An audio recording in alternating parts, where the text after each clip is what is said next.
It seems that humanity has gone a long way since the first people appeared on Earth. We've invented so much cool stuff and developed new technologies. We've risen above other species after having built an advanced civilization. We've come from living in caves and cooking our food on fire to walking on the moon and creating 3D breakfasts. Does it mean we can be considered a Type 5 civilization? Oh, I see you're confused. Let me tell you about these civilization types and what they mean. The Type 1 title is given to species that have managed to harness all the available energy of their home planet. That's why this civilization is called a planetary civilization. They gather and store this energy to satisfy the demands of a growing population. We would need to boost our current energy production more than 100,000 times to get to this stage. And then, we would be able to get control over all natural forces on the planet, like volcanoes, storms, or earthquakes. It's hard to believe, but it's actually a very basic level. You'll see it later. As for now, let's move to a Type 2 civilization. It can use and store energy at the scale of a star system. That's why this type is often called a stellar civilization. Experts have suggested several potential ways to do it. The most popular one is called the Dyson sphere. This hypothetical device could encompass every single inch of a star, gathering its energy and transferring it to the planet. What would so much energy mean for the Type 2? First of all, nothing we know about could wipe out such a developed civilization. Let's say a moon-sized object entered our solar system and was heading towards Earth. No need to panic. We would be able to vaporize it as soon as we noticed it. Or maybe we'd just move our planet out of harm's way. Now, a Type 3 civilization can control energy at the immense scale of the entire host galaxy. That's the reason it's called a galactic civilization. The inhabitants of such a civilization would probably be totally different from the human race. They could be cyborgs, both biological and robotic beings. Maybe there would be colonies of robots capable of self-replication. They would spread across the galaxy, colonizing star systems. And still, these species would be restrained by the laws of physics, unless they figured out how to travel at the speed of light. At first, the scale describing civilization types didn't go beyond Type 3, but later, it was extended, and that's how Types 4 and 5 appeared. A Type 4 civilization knows how to harness energy at the scale of the universe it lives in. This could probably allow its inhabitants to live inside supermassive black holes. In any case, they would need to tap into energy sources we can't even imagine at the moment, using currently unknown laws of physics. And finally, an incredibly advanced Type 5 civilization might be living somewhere out there. If we reached this level, we would be able to manipulate energy both within our universe and other universes. Of course, at the moment, we're a very long way from achieving a Type 5 civilization, but it's not impossible. Assuming our world remains intact, we might continue advancing with every next generation. Then, a day may come when we'd be able to travel anywhere we want in the multiverse. Maybe we'd even use wormholes. Theoretical bridges using space-time that creates shortcuts, reducing travel distance and time. We'd be able to tap into mysterious dark matter to produce energy. And we would find the answers to tons of mysteries about us and the universe. But guess what? At the moment, we're not even a Type 1 civilization. Yep, we're not even on the scale yet. Duh! First of all, we're facing some physical limitations of each type of energy source. Plus, we'd need to balance them not to trigger even more climate changes and not make pollution levels rise. Scientists researching this question have concluded that humanity could potentially reach the level of Type 1. But it wouldn't happen until at least 2371. Did you know that humans are real space people? You were born in space. Heck, even I was born in space. We were all born in space. But for humans to be here on Earth, So many conditions have to be precisely correct that it's highly improbable that we even exist. But we do. First, we, and any other space creatures who might be out there, have to live on a planet orbiting a yellowish white star, not a red star or a blue star. Not a blue star, because they burn out too quickly. In a few million years, there wouldn't be time for evolution to do its relatively slow magic and produce intelligent beings. Blue stars also tend to swell up and turn red when they collapse and explode. It makes it highly unlikely that any civilization could prosper near a blue star. Red stars, which are by far the most numerous kind of stars, don't seem like good prospects for intelligent civilizations to orbit around either. Red stars are so cold and so dim that a planet that could grow a civilization must orbit very closely to the red star, which would expose the planet to intense, deadly X-ray radiation. So, though red stars are the most numerous and appear to have many planets orbiting them, red stars are a no-go for hosting intelligent, civilized life like our own. That leaves the yellowish stars, about 10% of all stars. However, an important fact must be met before considering the possibility of intelligent life living around a yellowish star. That fact is that the yellow star must be a third-generation star. Only third-generation stars will contain sufficient chemical diversity to sustain advanced life forms. Each time a star explodes, heavier, more complicated elements are created. The explosion expelled these elements and eventually found their way into a nebula. Gravity within the nebula will gradually form the next generation of stars, and so on. Our bodies need calcium for our skeletons and teeth. Our brains need zinc to help create the electrochemical signals that make us move, feel, and think. Our blood needs iron. Therefore, our bodies need to have formed around a third-generation star, and a yellow one. Amazingly, Earth has all the different elements in the universe, all 94 naturally occurring ones, from hydrogen to plutonium. Maybe that's why we're here. And we have to thank our third-generation yellow dwarf sun for that. Why yellow? Because yellow stars burn very steadily by nuclear fusion without significantly changing brightness over billions of years. If our sun became just 6% brighter or dimmer, Earth would become too hot or too cold to sustain civilized life. Fortunately, Earth is in the habitable zone around the sun. The habitable zone is where liquid water can exist on a planet. But that brings us to the second condition necessary for intelligent life to live in space: the planet itself. Recent studies with the Kepler telescope have shown that 1/4 of all yellow dwarf stars may contain Earth-like planets in the habitable zone around yellow dwarf stars. That figure is somewhat debatable. It might be as few as 1 out of every 33 yellow dwarf stars, but that's still a lot of planets orbiting yellow stars in habitable zones.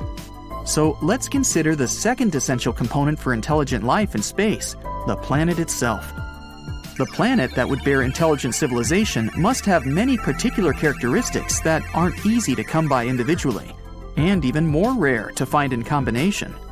Most importantly, the planet must have protection against the star it's orbiting. Because stars shine by nuclear fusion in their cores, gas in the outer shell of the sun, called the corona, gets blown off into space in what's called the solar wind. Our United States satellites take constant readings of the force of the solar wind, which is mainly electrified, ionized, hydrogen nuclei, along with a smattering of atomic nuclei from the many other elements found in the sun. It's not the atmosphere that protects Earth, it's the magnetosphere that stops or deflects the dangerous solar wind, causing aurorae when the solar wind is attracted to Earth's magnetic poles and electrifies the air of the upper atmosphere like a fluorescent bulb. Without a magnetosphere surrounding it, any planet, even those in habitable zones, would be toasted by a constant rain of ionized hydrogen nuclei from its star. A planet with life on it must have a magnetosphere strong enough to deflect the solar wind. Not every planet in our solar system has a magnetosphere. The gas giant planets, Jupiter, Saturn, Uranus, and Neptune, have magnetospheres, but gas planets cannot have civilizations. Of the solid worlds, only Earth and Mercury have magnetospheres, and Mercury is too weak to stop the solar wind because of its closeness to the sun. Another protective shield that keeps the Earth safe from the sun is its atmosphere. The atmosphere is about 300 miles thick with most of it concentrated within just 10 miles of the Earth's surface. The atmosphere protects life on Earth from both the sun's ultraviolet, UV, radiation, and X-rays. The gas, ozone, which is 3 oxygen atoms bound into a large gas molecule in the upper atmosphere, blocks most of the sun's UV radiation from reaching the ground. The planet Mars, whose atmosphere is 1,000 times thinner than the Earth's, has no ozone, and the sun's ultraviolet emissions have totally irradiated its surface. A planet must be able to stop the UV radiation from its star, so the specific composition of the atmosphere is critical for any planet to have an intelligent civilization. We've got it, but it is a rare and precarious mix. The planet must have some part of its surface solid to walk and work on. The planet must have a crust. It's pure science fiction to consider underwater civilizations or floating civilizations in the atmospheres of other planets. A planet's crust must have tectonic plates that move. This movement of tectonic plates creates the subduction of the crust. Subduction is when one tectonic plate slides under or over another, bringing the fresh matter to the surface. This renewal of the chemical properties of the planet prevents chemical equilibrium, where nothing is reactive. Earthquakes and volcanoes also contribute to the process of geochemical renewal. That's right, earthquakes and volcanoes are good. Subduction of tectonic plates, then, is another planetary essential for life. Mars doesn't have tectonic plate activity. Neither does Venus nor Mercury. Mercury is one big tectonic plate, but there's no ongoing plate activity other than slight shrinkage. One big reason these planets have no life is that there's no geochemical reactivity because there's no tectonic subduction. And that brings us to the Moon. Yes, the Moon. To say that the Moon keeps us alive may seem like a stretch, but the contribution of the Moon to life on Earth is essential. First, the gravity of the Moon as it moves through space with the Earth not only makes the ocean tides ebb and flow, it also helps the rotation of the Earth to churn or stir the magma inside the Earth. The motion of the magma inside the Earth, with its high metallic content, contributes to the creation of the Earth's magnetosphere. So, the Moon keeps us safe in space by helping Earth become a geodynamo and creating our magnetism. The Moon is the largest moon in the solar system compared to the size of the planet it orbits. Essentially, it's primary. Many people consider the Earth-Moon system to be a double planet, but that's another issue. Another thing the Moon does that keeps life safe on Earth is to hold the Earth steady. Because the Moon is gravitationally locked to the Earth, the Moon acts much like a balance pole does for a tightrope walker. Therefore, the Earth doesn't wobble very much compared to other planets. This wobble is called libration. If the Earth wobbled as much as Mars or Saturn, not only would our weather become chaotic, but farming might have been impossible. These rare or unique astronomical circumstances work together to make Earth habitable for humanity. Many other factors are not astronomical, such as evolutionary, biological, and chemical factors required for life to exist on Earth. The probabilities, or improbabilities, are multiplying. Taken all together, we are very, very lucky to be here. In fact, we're so lucky that we may have hit the jackpot. Considering all the possibilities, it's doubtful that anywhere else in the universe is as fortunate as Earth. Don't hold your breath, but we're very close to hitting a major milestone in human history. Some scientists say the next couple of centuries will be a make or break situation for us. Will we be a measly Type 0 civilization forever? Or will we blast off into the stars like the boss-level beings we are?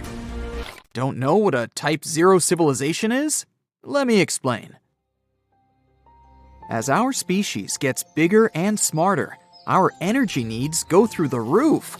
And that's not just because we all want to keep our hair dryers running, but also because all our fancy machines need energy too. Our transportation devices, factories, and communication tools. The Kardashev scale is useful in measuring how advanced a civilization is, based on how much energy they've got. So far, there are 7 theoretical levels a civilization can be at, according to most specialists. I'll spare you the Google search. Some scientists have estimated that humans are at a mere level of 0.72. We're not even a Type 1 yet? The scale was invented by a scientist named Nikolai Kardashev in 1964. He created it to help look for signs of life in space through the signals it might give off. His scale has 3 main levels that show the amount of energy a civilization has access to. Over the years, other scientists added many more levels, which are even more advanced. This scale not only shows energy access, but also how much knowledge a civilization has. A Type 1 designation is when a species can gather and store all the energy from a nearby star to power its growing population. This means we need to increase our energy production 100,000 times to reach this status. Some scientists say we could reach Type 1 in 100 to 200 years. But for that, we would need to harness all the energy on Earth. It sounds amazing, but compared to what advanced societies with higher rankings can do, this is just a basic level of control. The next level of civilization is called Type 2. They can control their whole nearby star and use all of its energy. One way we might be able to do this one day is by building something called a Dyson sphere. I'll spare you the technical details, but it's like a giant ball that goes around a star and collects all its energy, then sends it back to the planet it came from. With this much energy, nothing in science could destroy a Type 2 civilization. If humans became a Type 2 and a moon-sized object was headed toward Earth, we could just vaporize it, or even move Jupiter to block it. Type 3 civilizations become energy experts and can travel through the galaxy. Humans who evolve into this type may look very different from us, like machines with both biological and robotic parts. They might even look down on regular humans. Who knows? It's unlikely you'll make friends with a Type 3 person, that's what I'm saying. These humans might also have colonies of robots that can replicate and spread across the galaxy. But there are limits to their travel because of the laws of physics, or at least those that we know today. That is, unless they invent a new way to travel faster than light or teleport through wormholes, which are currently only theories. Kardashev believed that a Type 4 civilization could not exist. That's the reason why he did not go beyond a Type 3 on his original scale. He thought Type 3 was the limit any species could achieve. Some people agree with him, but others think there could be even higher levels of civilization. Type 4 civilizations and up were theoreticized by other scientists. A Type 4, for instance, would be able to harness all the energy in the universe and even live inside black holes. This kind of technology would need to use laws of physics that we don't understand yet and might not even have the resources to discover at this point. Type 5 is even more mind-boggling. This would be a level where beings have the power to control the universe itself. It would also exist in a world with multiple parallel universes. Humans are far from ever reaching this level, but if we take care of our planet and each other, who's to say it can't be possible one day? These types of civilizations would have the ability to travel to different universes and even be able to create our own. They have control over reality, and their population would be so large, it would be, in theory at least, indestructible. A Type 6 civilization is even more powerful. They would have the means not only to create and travel to other universes, but also to control the basic functioning rules of these worlds. They would exist in a lot of different universes at the same time, and they could affect all the laws of physics as we know them. They also exist in many different versions of space and time, with different pasts and futures. A civilization that is categorized as a Type 7 or K7 is capable of traveling and controlling the entire omniverse. The omniverse is a term that refers to every universe, dimension, and reality that exists. This level of power is thought to come from an individual rather than a civilization, as the civilization would have merged into one entity that is all-knowing, all-powerful, and present everywhere. Okay, let's slow down for a bit. Before we reach all these incredible levels, we at least need to become level 1, right? But what would that take? Right now, humans are not advanced enough to be considered a Type 1 civilization because we only use a few sources of energy, like wood, coal, and oil. But there are many other sources out there that we haven't discovered or used yet. We'd need to rely solely on renewable sources, like wind, sun, and water for our energy needs. This energy would be so accessible that you might not have to pay for your power bill anymore. In a Type 1 civilization, energy would be as essential as air. One strategy would be for us to turn natural disasters into something positive. For example, we can use tsunamis to make electricity. We could rely less on construction work and use earthquakes to help us change the land. By controlling the planet's energy sources, we could also control the weather. For instance, if a certain place would be experiencing a drought, we could just send rain clouds to bring it back to life. If we become a Type 1 civilization, we might be able to balance the amount of carbon in the atmosphere and end up controlling our planet's temperature. This means that natural disasters will become easier to predict and less damaging. Additionally, we might even be able to live in places we never thought possible, like underwater, on top of mountains where it's freezing, or in the desert. So how close are we to this level upgrade? A recent study looked at the different ways we get energy, like from fossil fuels and renewable sources. Problem is that each way of getting energy has its limitations. For some, we have limited materials. For others, at least for the time being, the costs are too high. So, the team behind this study took a careful approach to make precise calculations. They found that we can reach a high energy level, but it won't happen until the year 2371. This study shows just one way we can become an advanced civilization, but it's also possible that we'll get there in a completely different way. Also, let's not forget, the first rule in becoming an advanced technology is to not become extinct. I know that sounds a bit redundant, but in our quest to harness all the energy this planet has to offer, we also need to protect it to the best of our abilities. Until we manage to travel to the edges of the universe, Earth is still the only place we call home. Imagine living in a world where technology has reached its highest point. Your daily routines are orchestrated by an AI, which anticipates your every need, from brewing your morning coffee to selecting a perfect evening outfit. The cityscape outside the window of your floating home is a marvel of efficiency. Flying pods whisk people to their destinations. Renewable energy sources power the giant megacity, creating an environment of pristine streets and clean air. At work, you have online meetings with colleagues living across galaxies, collaborating on projects that go beyond our current understanding. It sounds like a sci-fi story, but some extraterrestrial civilization might have already reached this level of development. Scientists started pondering the possibility of life beyond Earth long ago. They've been wondering what such life could look like and how humans could identify it from afar. This train of thought led to the development of several classification systems, including one called the Kardashev scale. It was proposed in 1964. This classification evaluates hypothetical alien civilizations based on how much energy they are able to harness.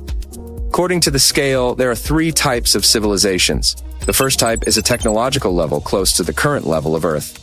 Type 2 is a civilization capable of harnessing the energy emitted by its own star. And the third type is a civilization that has learned to use the energy of an entire galaxy. This scale sure caught people's imagination. It was included in a 5-page paper called Transmission of Information by Extraterrestrial Civilizations. This work focuses on calculating how powerful a light signal from any point of the universe should be for us to detect it. Now, within the basic categories, humans are a Type 1 civilization on the Kardashev scale. But some experts claim we aren't even a 1, since we haven't managed to harness the equivalent of the entire energy of Earth. This makes us more like 0.7, and of course, we're far from being a 2, a civilization with a working Dyson sphere, A Dyson sphere is a theoretical mega-engineering project encircling a star with platforms that are orbiting it in a tight formation. It might be the ultimate solution for living space and energy production.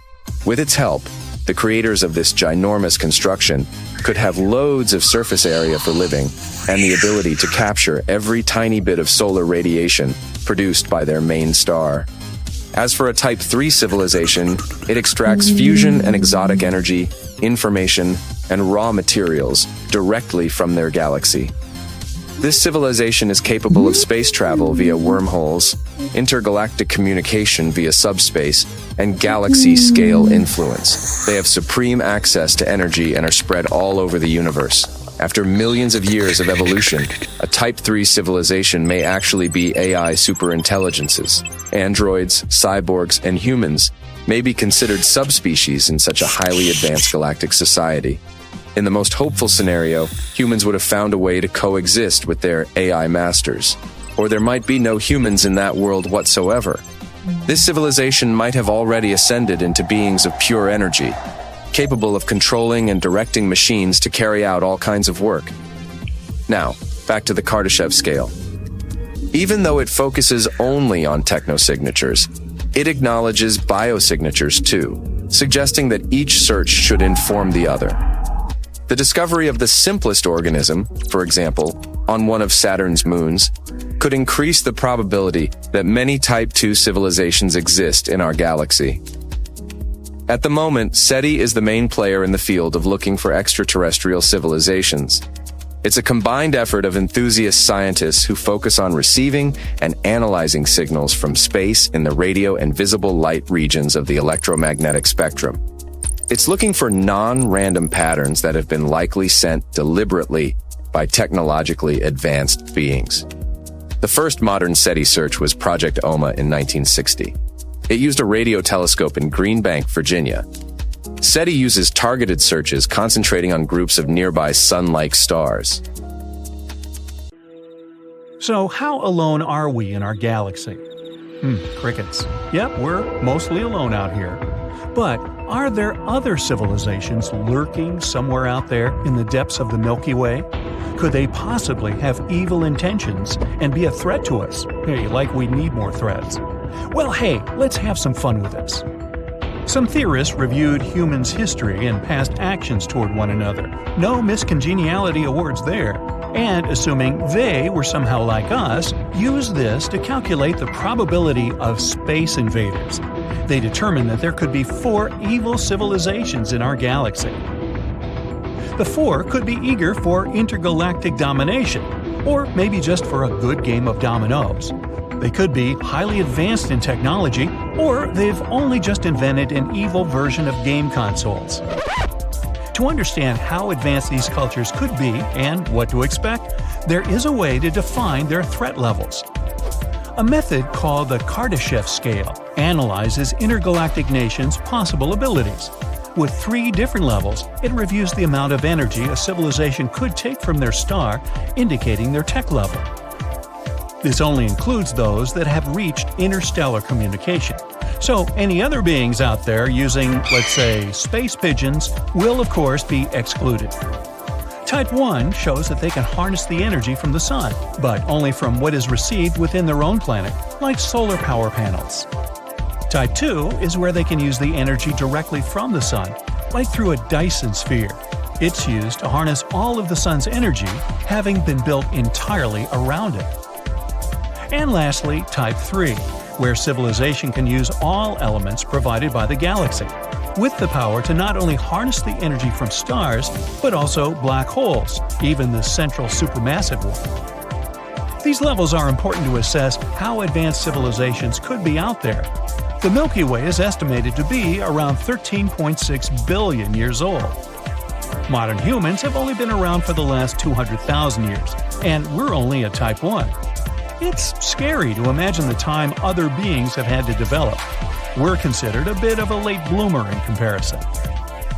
Earth is, shall we say, late to the party because we're located on the outer arms of the galaxy. Mathematicians posit that more centralized star systems have had more time to progress. Now, with that in mind, how common would other intelligent beings be in the galaxy? With all the life-ending events Earth has survived, it's a miracle to have a planet like ours, and that we would be unique.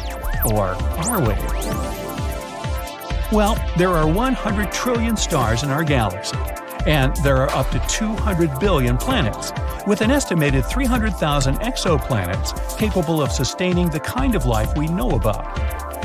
From those habitable planets, how could we tell which ones have other beings eager to send us an email? No one's had the time to individually count, of course. The Drake equation can give us some rough numbers if we take averages of a few key factors. It breaks down the criteria of how many planets with life are intelligent enough to make communication. The numbers are huge, considering how many stars might have planets. And from there, we distill it down further to those within the habitable zone in the solar system. This zone is called the Goldilocks zone, as it's not too far from the sun and not too close to it. It's just right. We reduce the numbers even further by calculating which of those habitable planets will then be able to support life.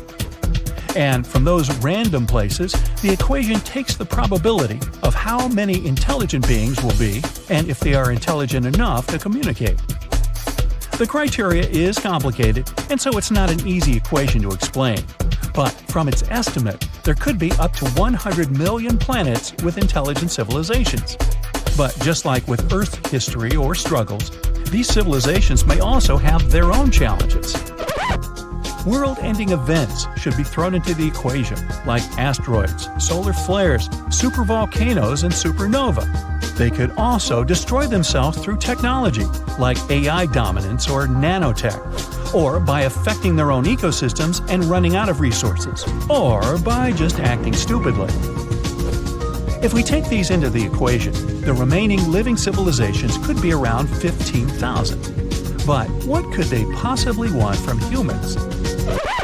We do have an abundance of rare earth materials that could be of value, ready to be harvested and easily collected.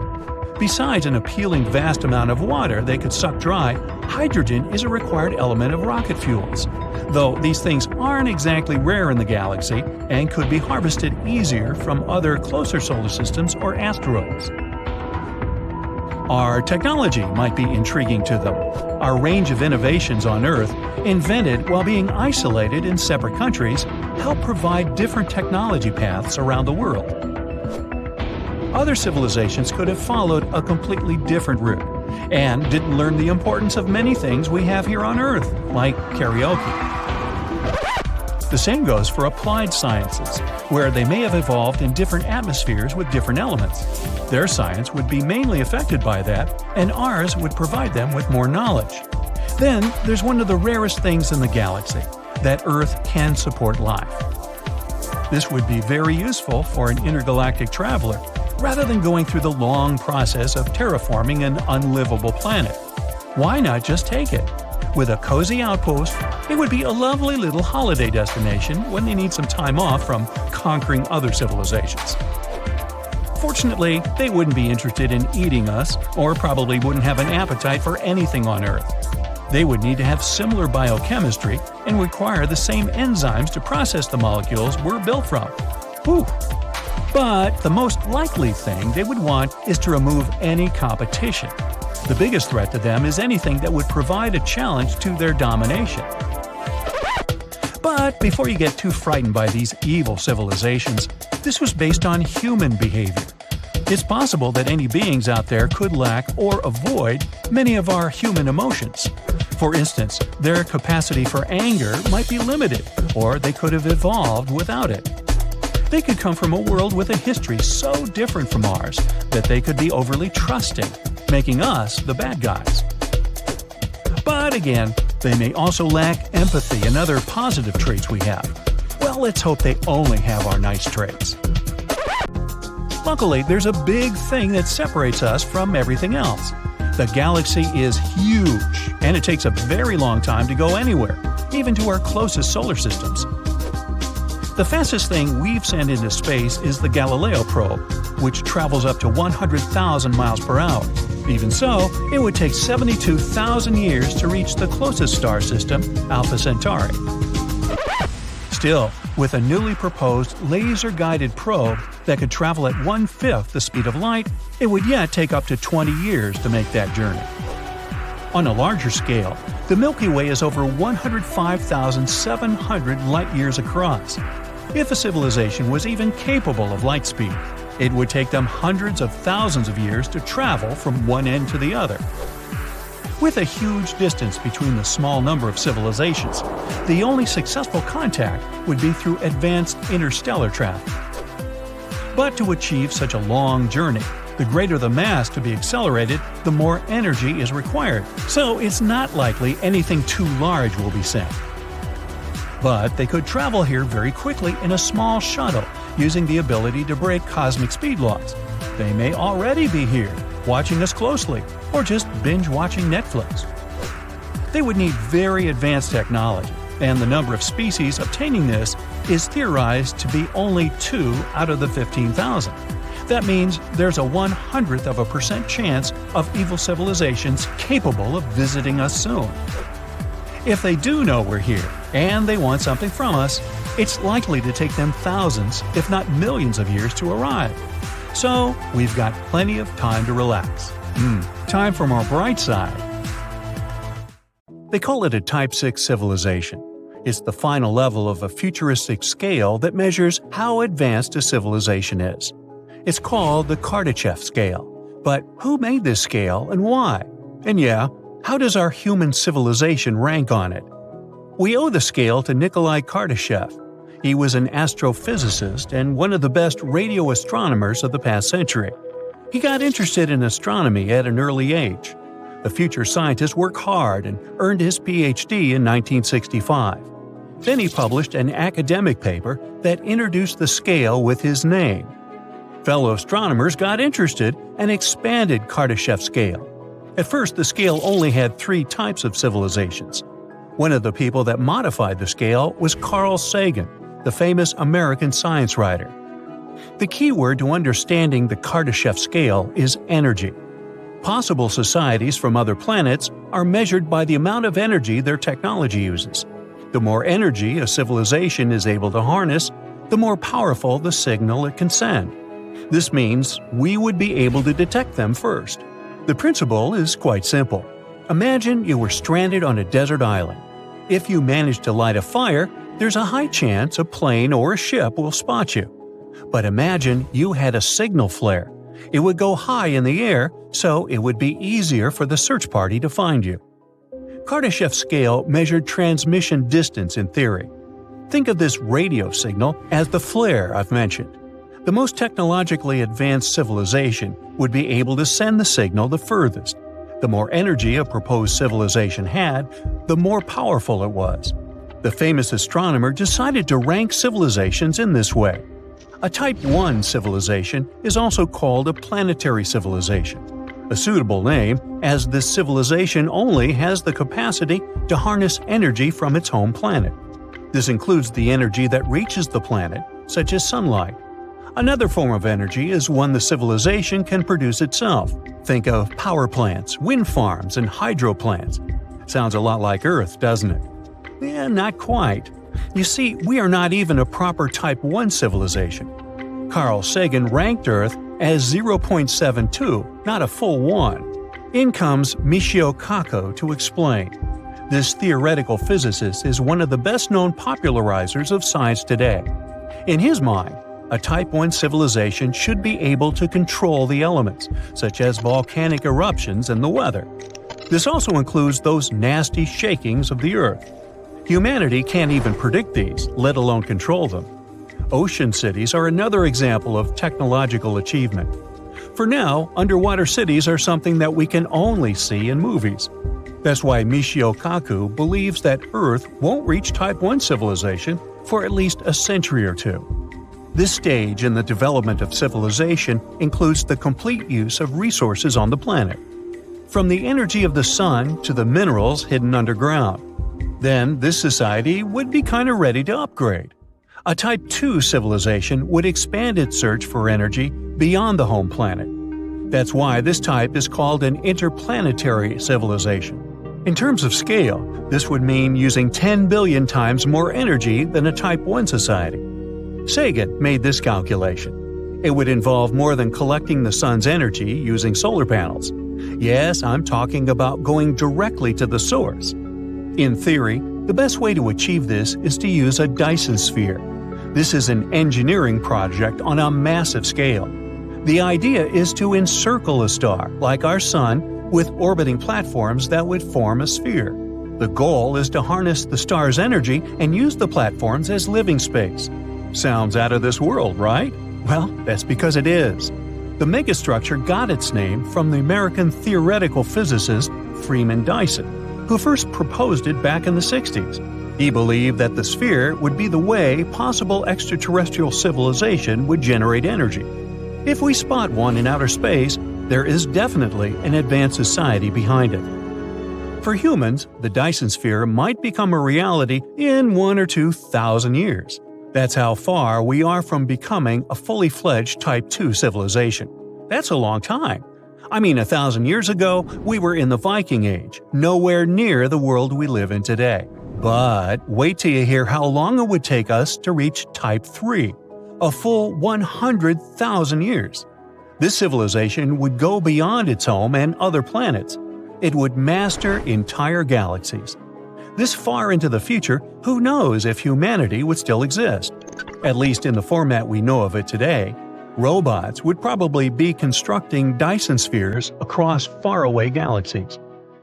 Are you tired of getting stuck in traffic jams on your way to work every day? The laws of physics state that the fastest you can get there is at the speed of light. To us, this speed is astounding. But for future civilizations, this would be slow. They would need to warp space and time to go faster. Yes, exactly like the warp drive from Star Trek. Or they could develop wormhole teleportation. We are barely a Type 1 civilization, so we can only guess what a new technology a Type 3 will use to travel across the universe. This advanced society would probably be able to extract energy from black holes. Another possibility is that they could manipulate molecules. They would create new materials out of nothing. If such a powerful society exists, humanity should not hope to come in contact with them. So far, we are technologically inferior. Kardashev thought of Type 3 as the most advanced civilization possible. He didn't feel the need to further develop his theory. But other science enthusiasts didn't stop there. They expanded the scale with extra types. In the new scale, a Type 4 would harness the energy of the entire universe. They wouldn't need to live on a planet, but would inhabit black holes. The energy sources they would use are unimaginable to us. These societies would be so advanced that they would use laws of physics humans haven't discovered yet. So, is there anything left for a Type 5 civilization after Type 4 mastered the whole universe? Yep. Because who said there had to be just one universe? Their society would source power from multiple universes, that is, multiverses. At Type 6, a civilization wouldn't have to worry about energy.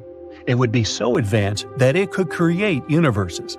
These beings would probably be able to control space and time. They would have the status of a deity.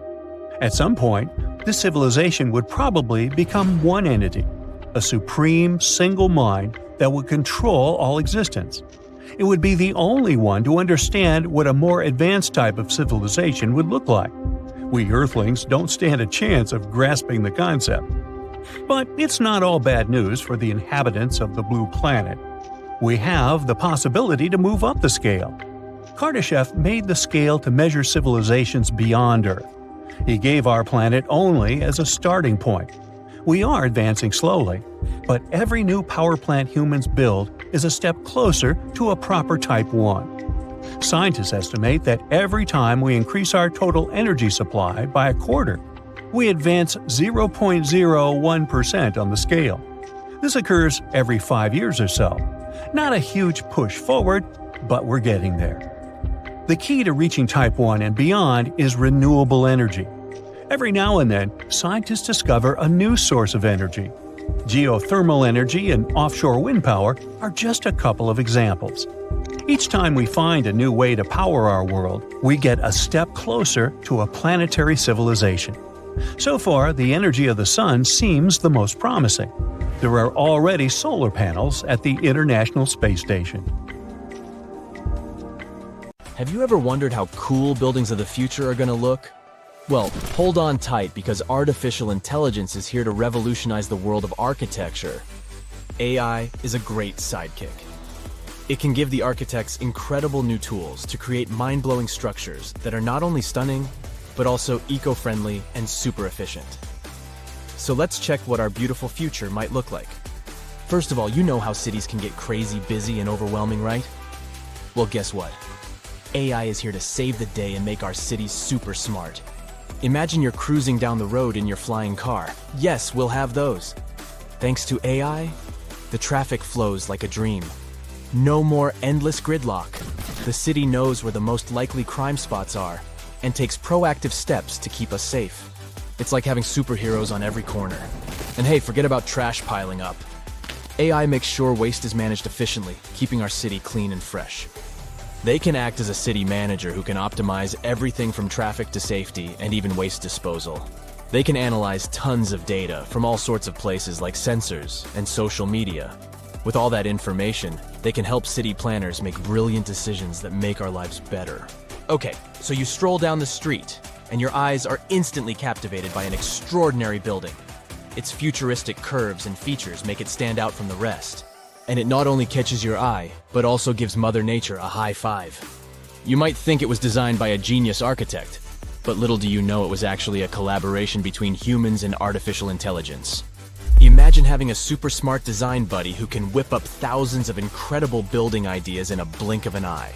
That's what AI-assisted design software does for architects. It can generate and assess a ton of design options. They take into account stuff like the best materials to use and the perfect placement for the building. Also, by analyzing data and crunching numbers, algorithms can help optimize the building's design. They can ensure it minimizes energy usage, conserves water, and manages waste like a pro. Every building strives to reduce costs, save energy, and promote a better world. The result? Architectural masterpieces that are both jaw-droppingly beautiful and super practical. The cityscape of the future will be dotted with these awe-inspiring structures. Oh, but that wasn't impressive enough for you? Well, how about a stunning, futuristic building that seems to defy gravity? It's not made of traditional bricks and mortar. Oh no! This marvel was created using the powers of 3D printing. With the help of AI, architects designed every intricate detail and fed all the important data, like what materials to use and how the site conditions might affect the structure. AI algorithms worked their magic to optimize the design, making it both breathtakingly beautiful and rock solid. 3D printing is basically like having a magical machine that can create awesome structures straight out of a sci-fi movie, and AI jumps in to make sure these structures are not just pretty, but also strong. In the city of the future, 3D printing will become the ultimate architect's tool. It will allow them to create structures that were once impossible to build. From mind-bending shapes to intricate details, the possibilities are endless. But AI isn't just making buildings look great, it also makes them efficient and cozy. Let's say you step into a futuristic office building, and voila! The lights automatically adjust to match your mood, and the temperature is set perfectly for you. These futuristic buildings are capable of sensing and responding to their surroundings, just like you do. They control the lighting, keeping it just right for the time of day. They manage the temperature, so it's always cozy and comfortable. They even keep a watchful eye on security and fix small issues before they become big headaches. So, the smart building knows when people come and go, so it optimizes energy usage accordingly, saving the planet and some cash along the way. Now the cool thing is, all these aren't the only possibilities. How about turning skyscrapers into a vertical forest? Recently, an architect from India got super excited about the power of artificial intelligence. So, he decided to team up with an image bot called Midjourney to create a vision for the future. But instead of a dull, robotic world, they aimed for something spectacular. With text prompts like utopian technology and futuristic towers, the architect and AI got to work. Guess what? Midjourney didn't disappoint. It conjured up a world where buildings were covered in lush vertical forests and adorned with shapes inspired by nature. They wanted to create a sustainable future that harmonized with the environment. The architect, Manas Bhatia, is super positive about AI's potential. He doesn't see it as a threat to his job, but as a powerful tool for positive change. He envisions a future where architects and AI collaborate to make breathtaking designs. In his project, Bhatia even asked the AI to imagine symbiotic and hollowed structures, and it responded with pictures of apartments nestled within hollowed-out trees. Imagine a world where the building itself becomes a living, breathing part of nature. Well, Bhatia believes that nature should play a big role in architecture. He loves designing structures that embrace nature's beauty and functionality. From buildings built around trees to facades that regulate temperature, he's all about blending architecture with the natural world. With architects like Bhatia and the superpowers of AI, the future of cities is going to be amazing. So get ready to step into a world where nature and technology coexist in perfect harmony. It's a dream we can't wait to see come true. Or, if you're not a big fan of trees, how about this? Skyscrapers that aren't made of solid bricks, but instead, they're inflatable wonders. Zumo, an architectural practice in Barcelona, used the magic of AI to bring these wobbly structures to life. These inflatable superstructures rise above future cities like illuminated balloons in the sky. Here's the best part. These inflatable buildings have sustainability superpowers. You can pump them up to towering heights, flatten them for easy transportation, and rebuild them wherever they're needed. Plus, they're powered by renewable energy, reducing their impact on the environment. Pretty cool, right? Phew. The future is zooming toward us like a rocket. Artificial intelligence can become the secret sauce that makes architects' work extra special. But hey, with great power comes great responsibility. We need to use AI wisely and ethically. For now, we don't have to worry about machines replacing architects. Artificial intelligence still needs a human hand, or else we might end up with buildings that look like mashed up bananas or ice cream cones, unless that's your thing. In addition, humans have one important advantage. They, well, are humans. We need to keep in mind that artificial intelligence doesn't have emotional intelligence. It's a brainy genius, but it can't fully understand the feelings and vibes we humans crave in our spaces. So, we must remember to infuse our designs with that human touch, those warm and fuzzy elements that make us go, "Ah, I feel right at home." And let's not forget that AI is still learning. It's basically just taking its first steps, and we need to be patient and give it time to grow. Rushing things too quickly could lead to wonky designs or buildings that look like a jumbled puzzle. This might look cool if you like avant-garde architecture, but for regular folk, no thanks. So, as the future unfolds at warp speed, let's embrace the wonders of AI in architecture. But let's also remember to balance its brilliance with our own human touch. Together, we can create a future where buildings are not just functional, but also filled with heart and soul. It's an adventure that's out of this world. Chances are, we're going to find life beyond Earth by 2035, and there's no need to travel to a galaxy far, far away. Our Milky Way galaxy is full of totally suitable environments. Don't get too hyped up though. We're talking about microbes or chemical markers, not Hollywood-like green humanoids. Even so, when we finally find traces of life, it will change how we see our place in the universe. NASA's Kepler Space Telescope discovered something incredible. Almost every star has planets, and many of these planets might be habitable. Rocky planets like Earth and Mars are even more common in our galaxy than gas giants like Saturn and Jupiter. Also, we already know that our galaxy is very rich in water. There's water in interstellar clouds where stars and planets form, in the debris disks around other stars, in comets, just everywhere. What's really hard though is finding life itself. Ideally, to finally find it, we need to land on every single planet out there and literally check under each rock. But thanks to the newest research, we can at least narrow down the search to potentially habitable worlds. The James Webb Space Telescope, a super powerful telescope that was launched into space in 2021, is onto this. It checks the atmospheres of nearby super-Earths, rocky planets that are a bit bigger than Earth. It searches for life-related gases, chemicals that can only be produced by living things. And they already found some clues. For example, They detected signs of such a chemical on a planet called K2-18b. This planet is 120 light-years away, which is pretty close on a space scale. This planet is in the Goldilocks zone, which means a zone around the star where the temperatures are just right for liquid water to exist. It orbits a red dwarf star, the smallest type of star there is. Such stars are a bit fainter than our Sun.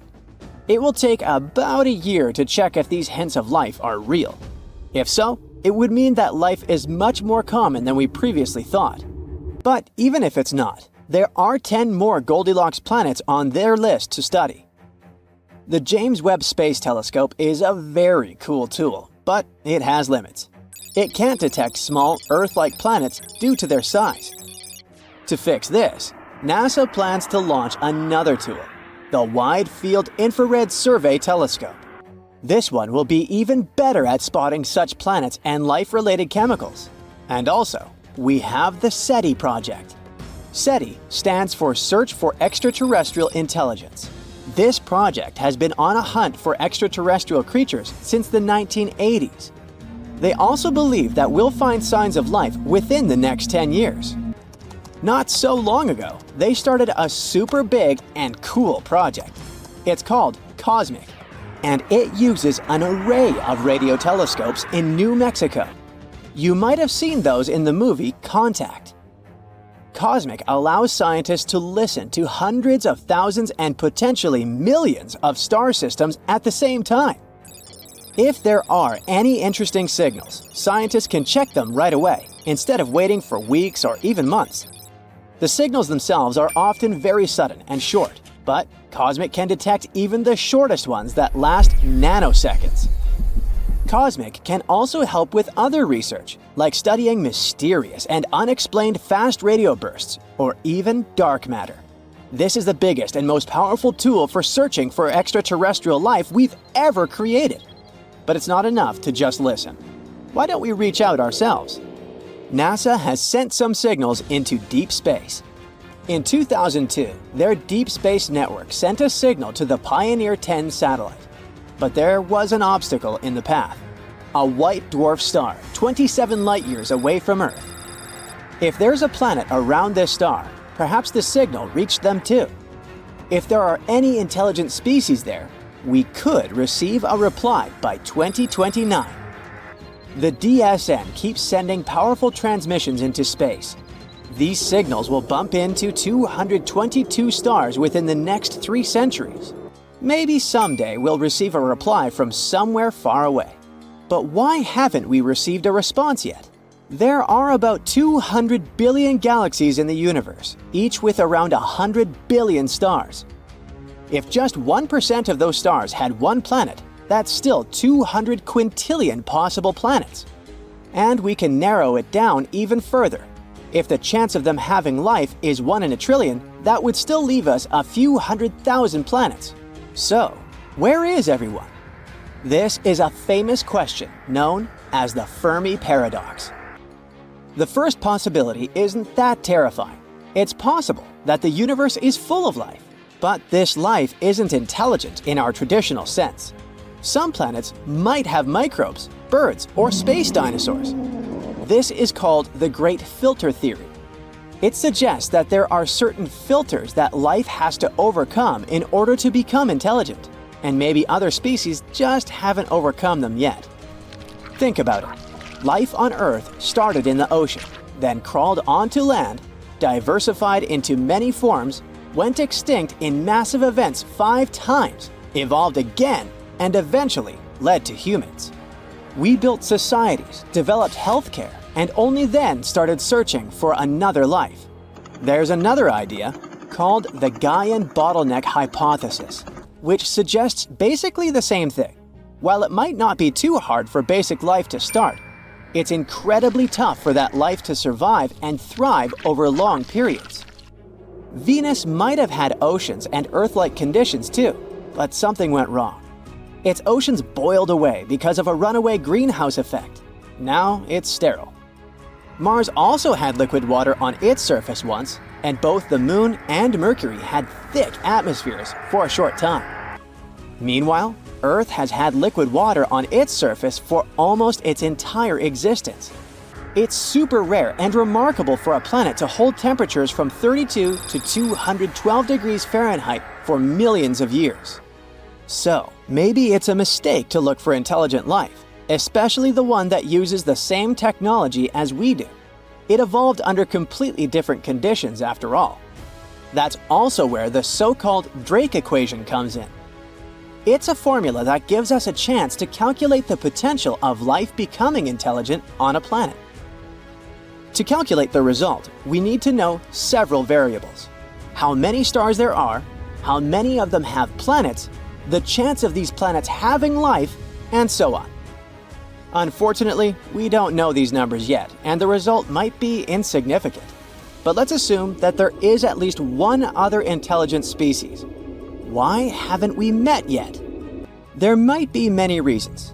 Maybe they don't think we're interesting enough, or maybe the problem is with us. Perhaps we keep missing their signals, or maybe we miss the entire species itself. The universe is insanely huge and ancient. It's over 14 billion years old. If we compress Earth's entire evolutionary history into a 24-hour day, life starts at 4 a.m. Dinosaurs go extinct at 11:40 p.m. Human-like creatures appear 2 minutes before midnight. In this analogy, humans have existed for just 77 seconds, and our technology capable of detecting extraterrestrial life is even newer, less than a second. With such vast distances and time spans, the chances of us existing at the same time as other civilizations are slim. If their civilization lasted only a few millennia, we could easily miss them entirely. But that doesn't mean we should give up our search.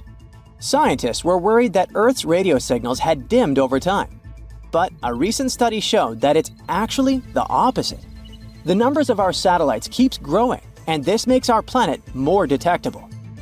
By the end of the decade, we could have 100,000 satellites, making Earth incredibly bright in the radio spectrum. If there is an advanced civilization out there, they will easily spot us even from very far distances. Astronomers are super optimistic about it. There's a high chance they'll find extraterrestrial creatures while you and I are still around. You're one of over 8 billion people alive on Earth. Let's zoom out. Our planet is just one of 8 planets in our solar system. In the galaxy, our neighborhood is just one of almost 4,000. And from what we know so far, there are billions of galaxies in the entire universe. That itself may also be growing. It's highly unlikely that we're the only living creatures in the universe. Surely, there must be some other habitable planet. Here's where the Fermi paradox comes in. The idea got its name from a man named Enrico Fermi. Back in the 50s, he pointed out that if other life forms were out there and had the tech to travel through space, they should have visited us by now. These days, we have better telescopes that allow scientists to discover over 5,000 planets outside our solar system. Yet, still no sign of life.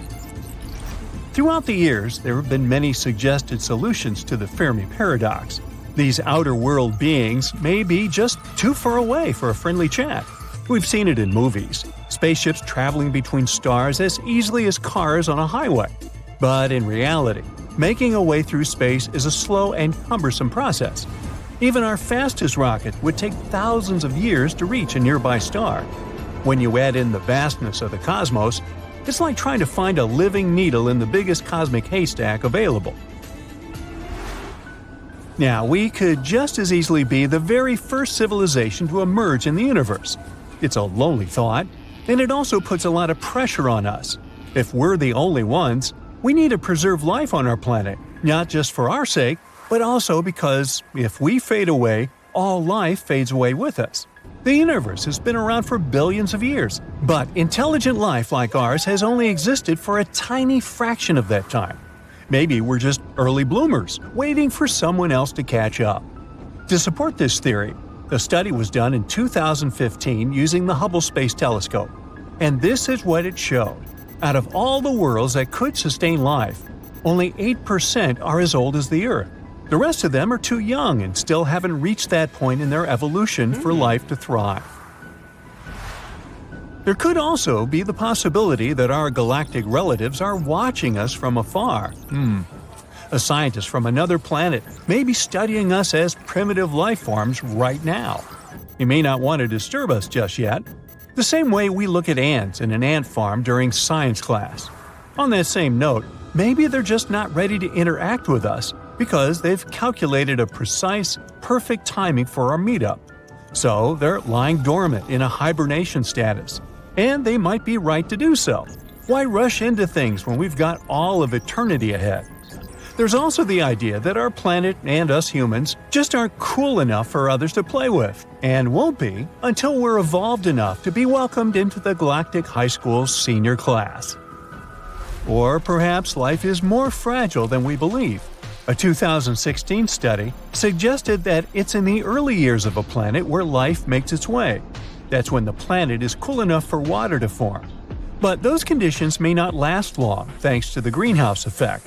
So even if life has existed in the universe every now and then, it never evolved to a stage where it could have contacted us. And what if life's ultimate test comes much later? Several thinkers believe that civilizations tend to destroy themselves at some point in their technological evolution. And this may be a potential future for us, too. We're just not there yet.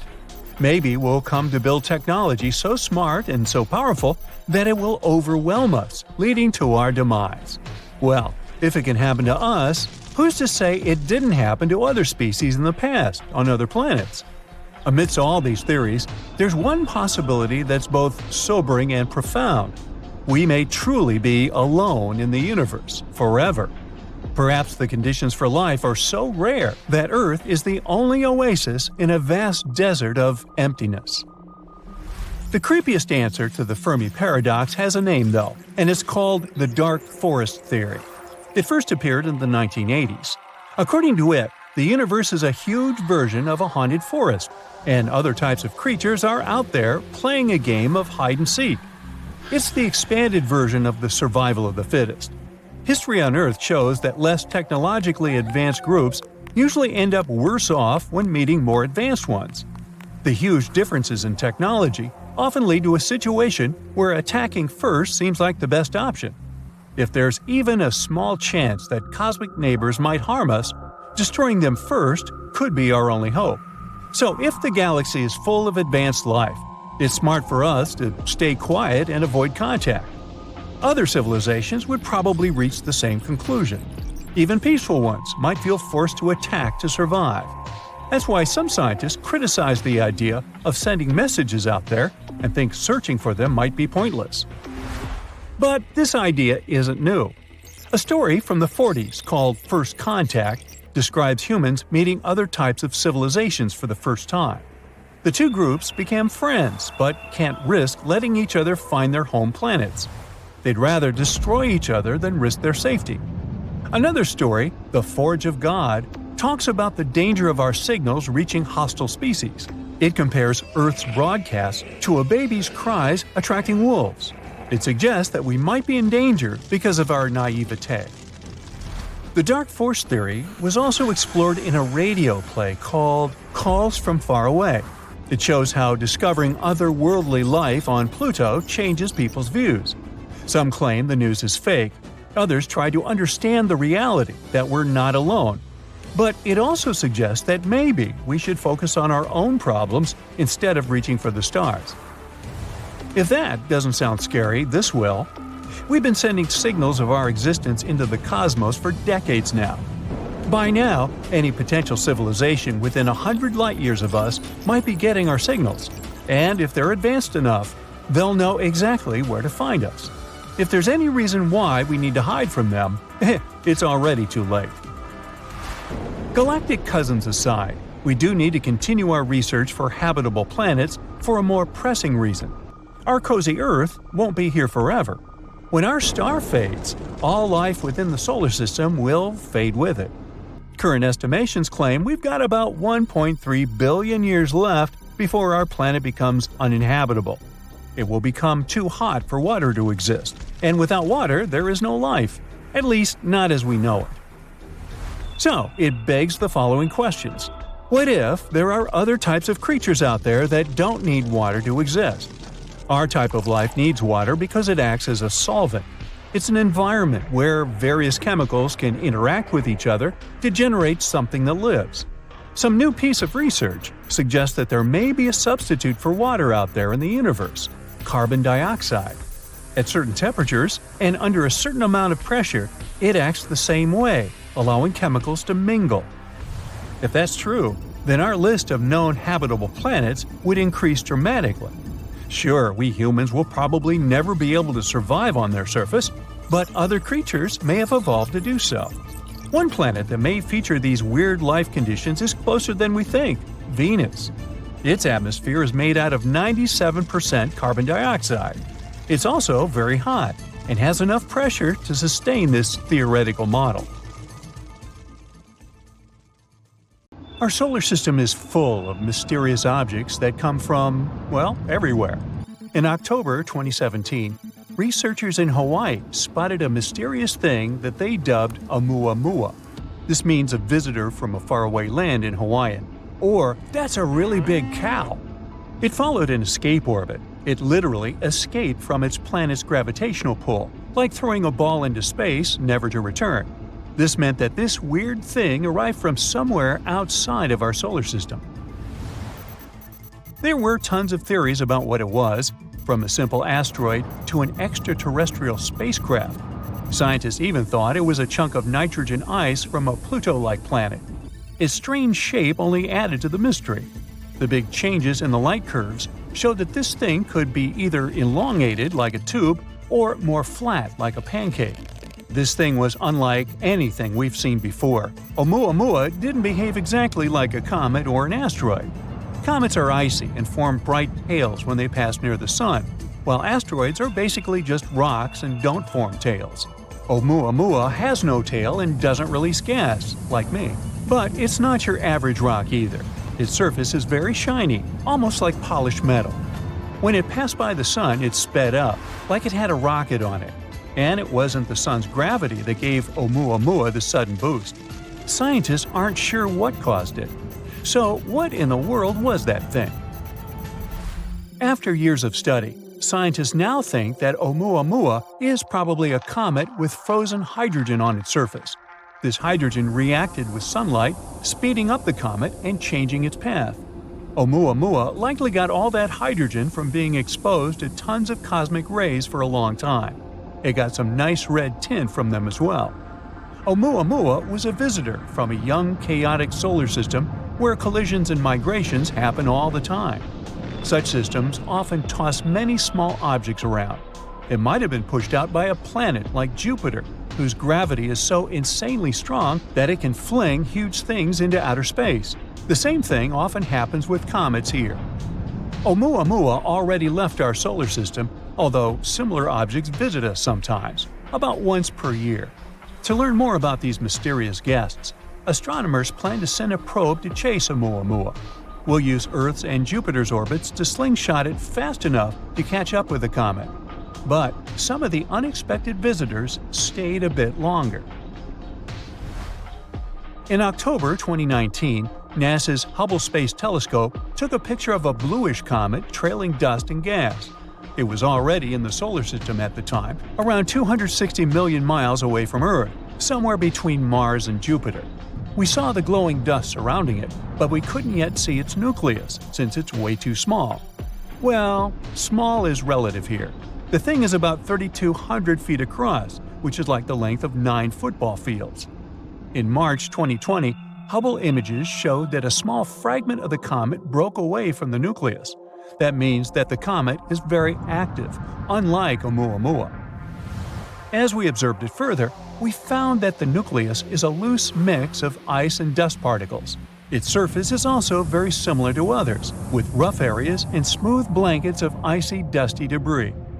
The comet was discovered by an amateur astronomer, Gennady Borisov, so it got the name Comet 2I Borisov. Congratulations! Scientists quickly confirmed it came to us from outside our solar system. And this thing sure was an enthusiastic tourist. It traveled at a breakneck speed of about 110,000 miles per hour. That's fast enough to circle the Earth 4 times in just 1 hour. This visit was fascinating for several reasons. Most comets in our solar system come from the Kuiper Belt or the Oort cloud. The Kuiper Belt is a region of space beyond the orbit of Neptune. It's like a big, distant ring around the Sun, filled with many small, icy objects. All of them are ancient leftover pieces from the time when our solar system was still very young. The Oort cloud is much farther. It's like a giant bubble around the solar system, also filled with super old icy objects. Most long-period comets come from there. But where did the comet 2I Borisov come from? We still don't know for sure. Scientists say that it likely formed in another star system, which could be either younger or older than our solar system. Would be weird if there was a third option, NASA. Anyway, it might have been kicked out from its home system, just like Oumuamua.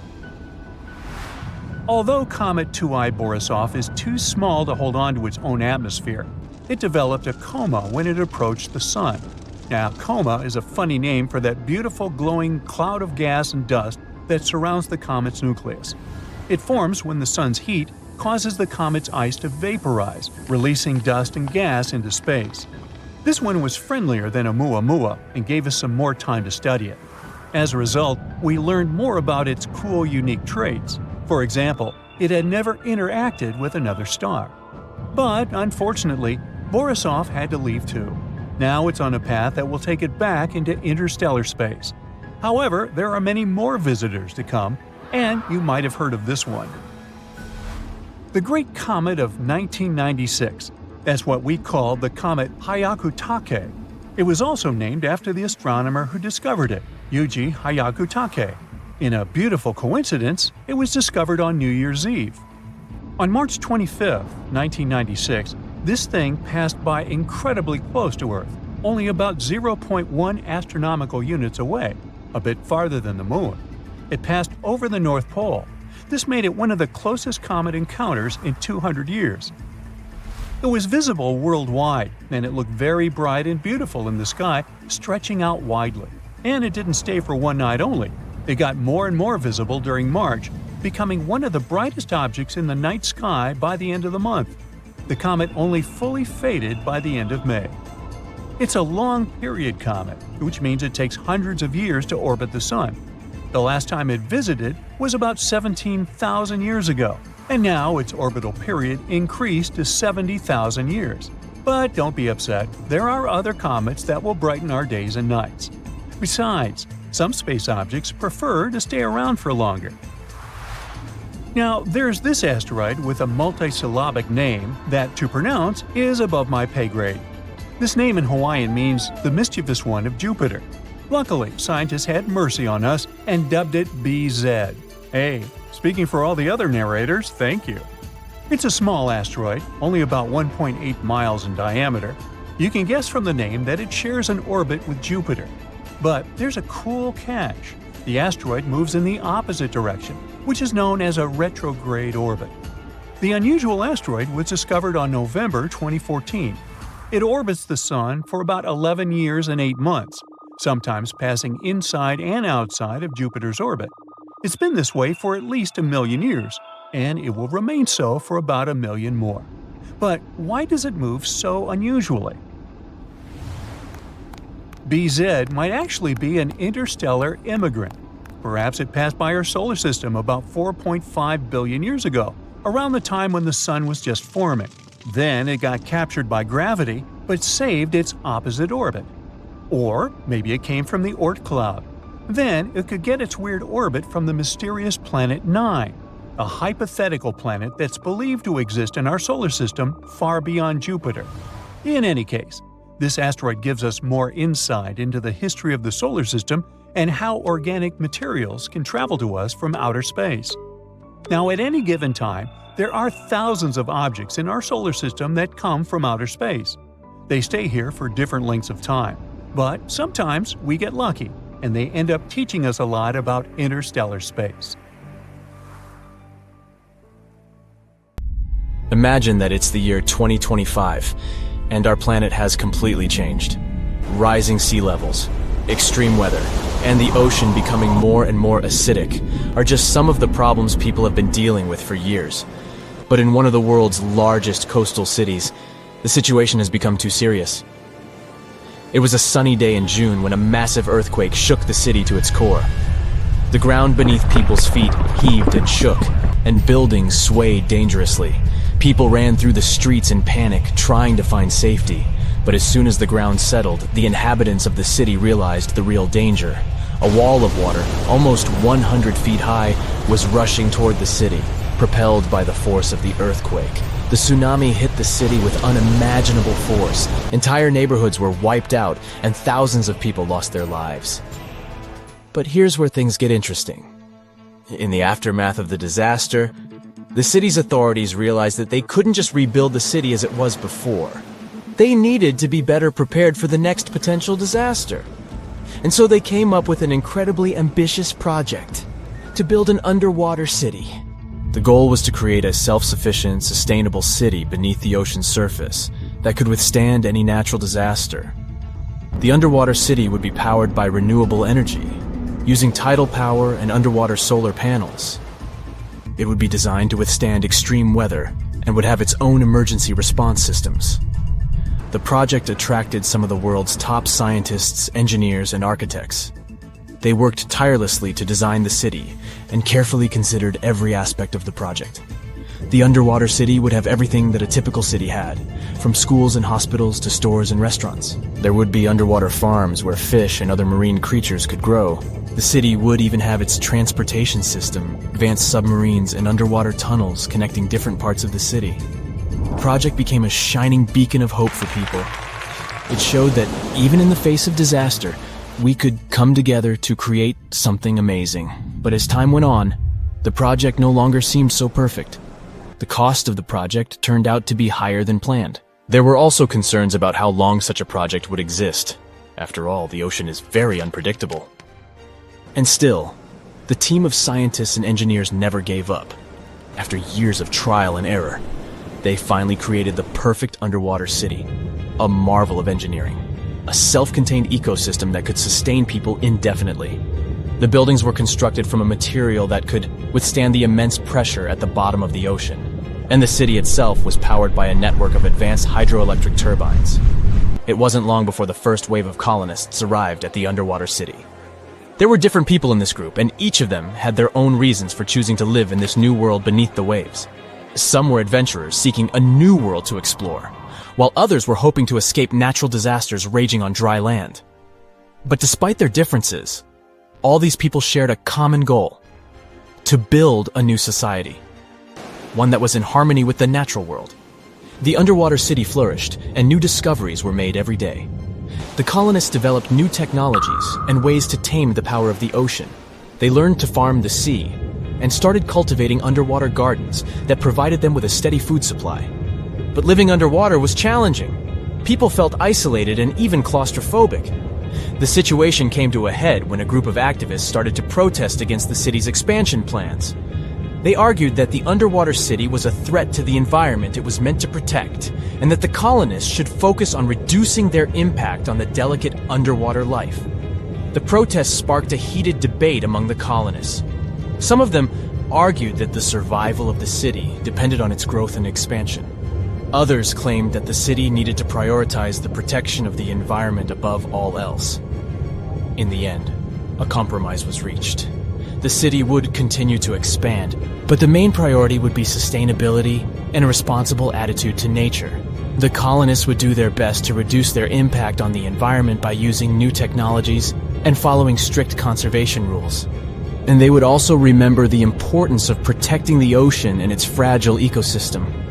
Years went by, and the underwater city continued to thrive. New generations of colonists were born, and they grew up in a world entirely different from the one their ancestors had known. They never saw the world on the surface, but appreciated the beauty and complexity of the underwater world they called home. And as the years passed, the city became a symbol of hope for a world struggling with the devastating effects of climate change. It showed that despite all difficulties, people could come together to create a better world. It is a reminder that the future is not set in stone, and that we can build it sustainably and in harmony with the natural world. Ruh-roh, there might be another universe, like a dark mirror image of ours, where time flows in reverse. This flipped-over world might also be the source of dark matter, the invisible substance that's all over our universe. There might also be many more universes out there, in which an exact copy of you woke up this morning, but it chose a white t-shirt instead of a red one, sending it on a completely different life path. But let's start with this elusive dark matter. It makes up most of the universe's mass, yet we're not sure what exactly it does or where it comes from. That's because it doesn't act like regular matter. We can't see it or feel it. We just know it's there because of how it seems to bend gravity. Even though regular matter and dark matter are very different, they seem to exist in a balance.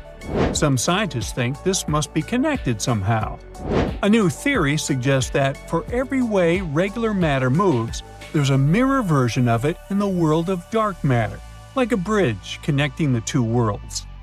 There's also a strange coincidence in regular matter where a neutron and a proton have almost the same weight.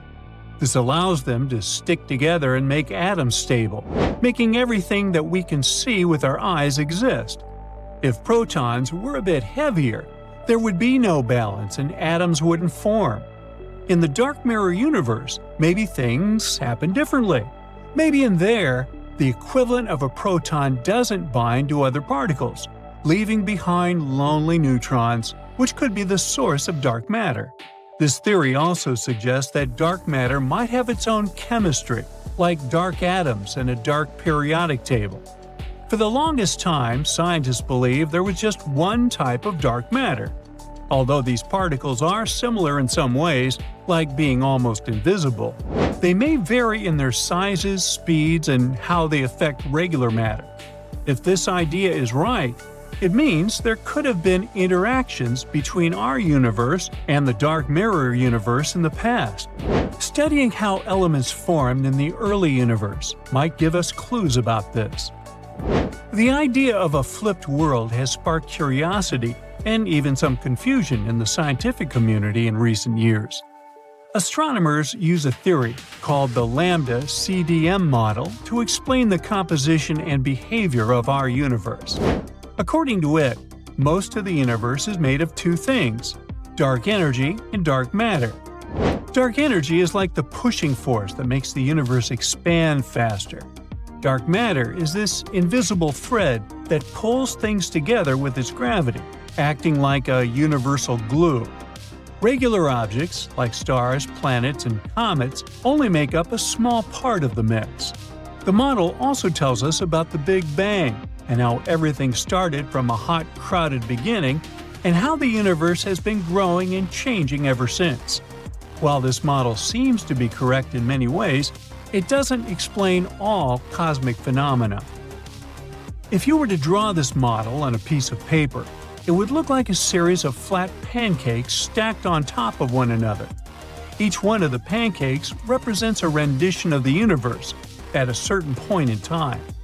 Yesterday's universe would stand below that of today, but it would be a slightly smaller pancake. By the end, you'll see that the universe's history looks like this giant upside-down cone, with its minuscule tip being the Big Bang. Beyond this point, we can't see any further away in time with the tools we have, so we don't know what's beyond. More so, we're still not even sure what happened immediately after the Big Bang. But if we simply apply the math, the universe might go beyond this historical tipping point, which could mean it could go in reverse, creating a similar mirrored cone where time would flow backwards, in our perspective at least. This alternative idea not only challenges our understanding of cosmic origins, but also raises questions about fundamental principles in physics. All the excitement around a mirrored universe also came from ANITA, a scientific instrument stationed in Antarctica, and its discoveries. This device saw some weird high-energy particles seemingly bursting from beneath the Antarctic ice. The problem with these particles is that they didn't behave as the laws of physics dictate. Scientists think they have a type of cosmic rays. They travel from space through the Earth and back out again. But the particles we already know about shouldn't behave like that. That's because higher energy particles usually collide with something inside the Earth and don't come out the other side like these do. They seem to be doing things both forward and backward. For now, there's no concrete proof of a mirrored universe. These particles could simply be ones we haven't discovered before, and scientists need to study them closely to come up with a definitive answer as to why they're behaving like this. Kind of like 4-year-olds. But what if there isn't just one other universe, but many more? This multiverse concept comes from ideas like the inflation theory, which says that our world had this rapid expansion in its early stages. While inflation stopped in our neighborhood billions of years ago, it's likely that it continues in other regions of the multiverse, creating different universes with their own laws of physics and unique characteristics. Our universe is the only one that we know of that can support life. We have stable stars that can provide heat and warmth, for example, which is crucial for creatures to start moving around. We also have an abundance of elements like carbon and hydrogen, which we also need to exist. The multiverse hypothesis gives an explanation for why our universe exhibits such life-friendly conditions. It may explain that there are countless other universes out there, with varying conditions, making the existence of life in at least one of them less likely. One fascinating implication of the multiverse theory is the idea of doppelgangers, these exact copies of individuals existing in parallel universes. This notion suggests that within the vast expanse of the multiverse, there could be infinite scenarios where identical versions of ourselves are experiencing similar events at the same time. Before we begin our travels to different universes altogether, we might need to understand our own. There's this galaxy, for instance, far from us, that might have no dark matter at all. It's about 250 million light-years away and looks normal at first glance. But if we look closer, we can't seem to find any dark matter. If it turns out that there are more galaxies like this one, it could change our ideas about how galaxies are made. Dark matter is usually thought to be necessary for this process, acting like the glue that holds the whole thing together. It is true, however, that this particular galaxy is more faint and has fewer stars than usual. When it was first discovered in 2019, scientists thought it might not have dark matter because of how fast it was spinning. The speed at which a galaxy spins tells us how much stuff there is in it. By comparing this speed with what we can see, astronomers can figure out how much extra stuff, like dark matter, must be there. And in this unique galaxy, the math says there isn't any. Among all these theories, there's also one that says dark matter might not be real at all. This new study proposes that maybe we've been looking for something that doesn't even exist. They think that our understanding of gravity might not be good enough to explain why some galaxies behave oddly. So instead of dark matter causing these weird behaviors, they say it might just be that we don't fully understand how regular matter works. They base these findings on a theory called modified Newtonian dynamics. It suggests that gravity behaves differently at very large distances or very low speeds.